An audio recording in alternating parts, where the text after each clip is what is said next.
Singapore గ్రామం వెదురు వ్యవసాయానికి చాలా ఫేమస్. చాలా ఏళ్లుగా ఆ భూమిలో వెదురు బాగా మొలిచేది. దినేష్కి ఒక చిన్న వెదురు వ్యవసాయం ఉండేది. అతని కొడుకు రాజేష్ కూడా అతనితో కలిసి పనిచేసేవాడు. బాబు రాజేష్, మనకి బ్యాంబూ ఒక ఆర్డర్ వచ్చింది. దాన్ని నువ్వు కరెక్ట్గా పంపించావా? అవును నాన్న, నేను అది నిన్న సాయంత్రమే పంపించేశాను. వాళ్ళకి సమయానికల్లా ఆర్డర్ చేరుకుంటే మనకి ఈరోజు సాయంత్రం కల్లా డబ్బులు వచ్చేస్తాయి నాన్న. సాయంత్రం అవ్వగానే దినేష్ వాళ్ళ ఇంటి ముందు ఒక వెదురు ట్రక్ నిల్చుంటుంది. అరే, ఈ ట్రక్ ఎందుకు తిరిగి వచ్చింది? ఇది బ్యాంబూని అప్పజెప్పి డబ్బులు తీసుకురావాలి కదా. దినేష్ వాళ్ళ అబ్బాయి రాజేష్ని పిలిచారు. రాజేష్ ఇంటి నుండి బయటికొచ్చాడు. కానీ చూడ్డానికి చాలా బాధపడుతున్నట్టుంది. రాజేష్, ఇటు చూడు, ఈ ట్రక్ తిరిగి వచ్చేసింది. హా నాన్న, నాకు తెలుసు. నాకు సిటీలో ఉన్న మన బ్యాంబూ కొనే వాళ్ళ దగ్గర ఫోన్ వచ్చింది. వాళ్ళకి మనకంటే తక్కువ ధరలో బ్యాంబూ దొరుకుతుందంట. అందుకే వాళ్ళు మన దగ్గర బ్యాంబూ కొనరంట. అరే, వాళ్ళు ఏది చెప్పకుండా అలా ఎలా చేస్తారా? మనకి డబ్బులు ఎంత అవసరం కదా.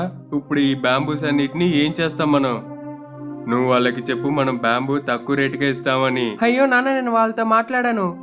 కానీ వాళ్ళు ఇప్పుడు ఏ విధంగా మన యొక్క బ్యాంబూని తీసుకోవడానికి సిద్ధంగా లేరు. నేను వాళ్ళకి ఇలా కూడా చెప్పాను నాన్న, తక్కువ ధరకే బ్యాంబూని ఇస్తామని కూడా. అయినా కూడా వాళ్ళు ఒప్పుకోలా.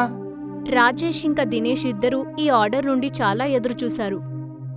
ఎందుకంటే కొద్ది రోజుల నుంచే వాళ్ళ బిజినెస్ చాలా లాస్లో వెళ్తూ ఉండేది. ఇప్పుడు ఇంత పెద్ద ఆర్డర్ రిటర్న్ అవడం వల్ల వాళ్ళకి వాళ్ళ ఫ్యూచర్ చాలా భయమేస్తూ వచ్చింది. ఒకరోజు రాజేష్ వాళ్ళ నాన్న దినేష్ దగ్గరికెళ్ళి ఇలా చెప్తూ ఉంటారు.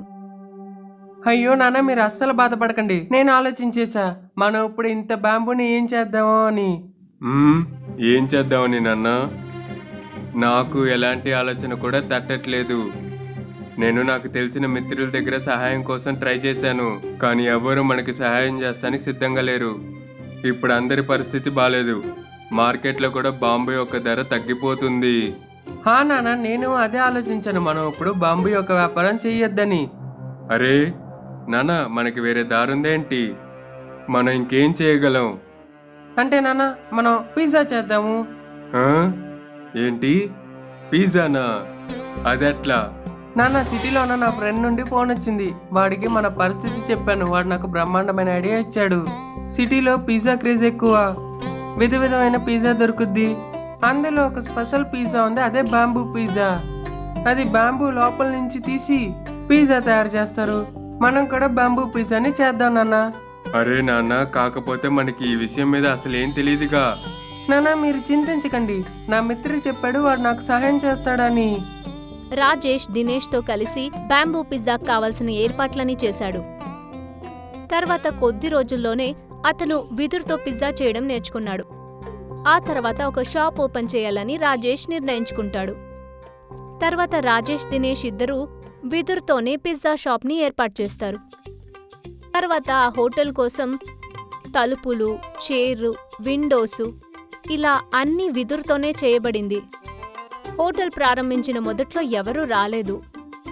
కానీ ఒకరోజు 2 కాలేజ్ స్టూడెంట్స్ వాళ్ళ షాప్కొస్తారు. అరే మామ సురేష్, ఇది చూడరు ఎంత బాగుందో హోటల్. మొత్తం బ్యాంబూతో చేశారు. ఇక్కడ రాశారు వీళ్ళ స్పెషాలిటీ బ్యాంబూ పిజ్జానంట్రా. సరే పదరా లోపలికి, మనం కూడా వెళ్ళి బ్యాంబూ పిజ్జాని ట్రై చేద్దాము.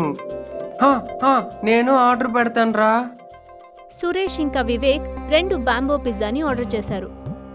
అరే వివేక్, ఇక్కడ మొత్తం చూసావరా నువ్వు? అసలు అన్ని వస్తువుల్ని కూడా బాంబూతోనే సిద్ధం చేశారు.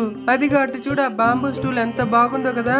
ఈ రోజులు ఎక్కడ చూసినా ప్లాస్టిక్, కానీ ఇది మొత్తం ఈకో ఫ్రెండ్లీ హోటల్ కదా. ఈ విధంగా మనం అందరం ఈకో ఫ్రెండ్లీ వస్తువుల్ని వాడటం ప్రారంభించాలి. నేను వెళ్ళి హోటల్ ఓనర్తో మాట్లాడతాను, ఆయనకి అసలు ఇలాంటి ఐడియా ఎలా వచ్చిందని. వివేక్ ఇంకా సురేష్ దినేష్ని పిలిచి దీని గురించి విచారించారు. మీ హోటల్ నిజంగానే బాగుంది. మీకు ఈ ఐడియా ఎలా వచ్చింది అసలు? దినేష్ ఆ 2 అబ్బాయిలకి అతని మొత్తం కథ చెప్పారు. దినేష్ ఇంకా వివేక్కి వాళ్ళొక ఇన్స్పిరేషన్ స్టోరీ చాలా బాగా నచ్చింది. ఏంటి, మీ యొక్క బిజినెస్ మంచిగానే వెళ్తుంది కదా, మీరు అన్ని బానే ఉంది కదా? చూడండి, అంటే ఇప్పుడు మేము అంత మంచిగానే వెళ్ళటం లేదు, కానీ నేను ఇంకా నా సాయశక్తిలో ప్రయత్నించి మంచిగా డెవలప్ చేస్తాను. హా, మీరు చాలా డిఫరెంట్గా ఉన్నారు. మీరు ఖచ్చితంగా లాభాల బాట పడతారు. మేము మీకు సహాయం చేయాలనుకుంటున్నాము. మాకొక యూట్యూబ్ ఛానల్ ఉంది. అందుట్లో మేము కొత్త కొత్త విషయాలన్నీ వేస్తాము. మీరు పర్మిషన్ ఇస్తే మీ యొక్క హోటల్ గురించి మా యొక్క యూట్యూబ్ ఛానల్లో పూర్తిగా వివరించి వేస్తాము. అలాగే ఇన్స్టాగ్రామ్లో కూడా. ఈ విధంగా ఇంకొంతమంది జనాలకి, అలాగే కాలేజ్ స్టూడెంట్స్కి మీ యొక్క హోటల్ గురించి బాగా తెలుస్తుంది. అలాగే మీరు ఫేమస్ అవుతారు. సురేష్ ఇంకా వివేక్ ఆ బ్యాంబూ పిజ్జాని తిన్నారు. ఇద్దరికి ఆ పిజ్జా చాలా నచ్చింది. ఇద్దరు వాళ్ళ కాలేజ్ ఫ్రెండ్స్ కి కూడా ఒక 10 పిజ్జాలు ప్యాక్ చేయమన్నారు. మరుసటి రోజు వాళ్ళు వాళ్ళ టీం మెంబర్స్ అందరినీ తీసుకుని దినేష్ ఒక బిదురు హోటల్ని ఒక మంచి వీడియో చేశారు. తర్వాత ఆ బిదురు పిజ్జాని తయారు చేసే విధాన్ని కూడా వీడియో తీశారు. దాని తర్వాత వాళ్ళు ఆ వీడియోని యూట్యూబ్లో అప్లోడ్ చేశారు. మీరు మాకు సహాయం చేస్తానికి ప్రయత్నిస్తున్నారు. దానికి నేను బాగా మీకు కృతజ్ఞత ఉన్నాను. అయ్యో లేదు అంకుల్, ఇలాంటి విషయాల్ని ప్రమోట్ చేస్తామే మా బాధ్యత. ఈ రోజుల్లో మా అందరికీ ఇలాంటి పర్యావరణాన్ని రక్షించే ఒక ఎకో ఫ్రెండ్లీ హోటల్ చాలా ముఖ్యమే అంకుల్. ఈ వీడియో ద్వారా మాకెంతవరకు లాభం వస్తుందో అది మీకు ఇస్తాము. అరే వివేక్, బంబూ పిజ్జా యొక్క రెసిపీ 1 గంటలో 1,00,000 వ్యూస్ వచ్చాయిరా. 10,000 లైక్లు, అలాగే 1000 కమెంట్లు ఉన్నాయి.